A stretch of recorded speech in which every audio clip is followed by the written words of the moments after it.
అండి ముల్లంగి ఆకులతోటి పెసరపప్పు వేస్తారు. అలాగే ముల్లంగితో పచ్చడి చేస్తారు. ముల్లంగి ఆకులతో పచ్చడి ఎప్పుడైనా చూసారా?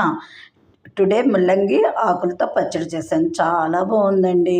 ఇందులో ఏం చేశానంటే పచ్చడి కావాల్సిన సామాన్లన్నీ తీసుకొని ఆకులు కూడా వేయించేసుకొని కాడలను సన్నగా తరుక్కొని పక్కన పెట్టుకున్నాను. ఉల్లిపాయలు కూడా సన్నగా తరుక్కొని పక్కన పెట్టుకున్నాను.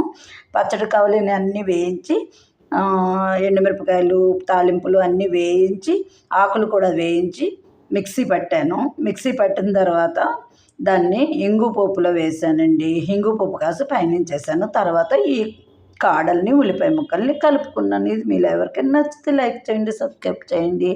కావాలంటే పైనుంచి కొంచెం నిమ్మకాయ అయినా పిండుకోవచ్చు, లేదా పులుపు కోసం చింతపండు అయినా వేసుకోవచ్చు. ముల్లంగి ఆకుల పచ్చడి.